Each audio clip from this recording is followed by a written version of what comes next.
इचलकरंजीतील दीर्घकाळापासून सुरू असलेल्या पाणीटंचाईच्या प्रश्नावर उपाययोजना करण्यास प्रशासन आणि शासन वारंवार टाळाटाळ करत असल्याचा आरोप इचलकरंजी नागरिक मंचनं केलाय.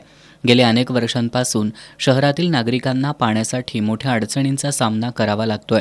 2020 साली शासनमान्य अमृत 2 या योजनेतून शहराला पाणीपुरवठा करण्याचा निर्णय घेण्यात आला होता.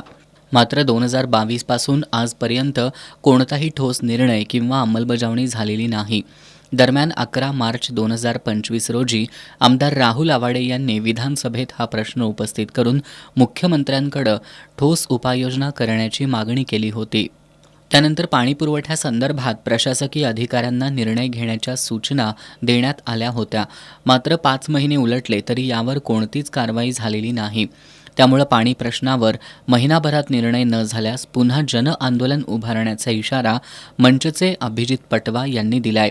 पत्रकार बैठकीला उमेश पाटील, शीतल मगदूम, सुहास पाटील, सुप्रिया माने, मीना कासार, रुपाली माळी, राजू कुन्नूर, विद्यासागर चराटे, राम आडके, अमोल ढवळे, राजू आर्गे यांच्यासह पदाधिकारी आणि कार्यकर्ते उपस्थित होते.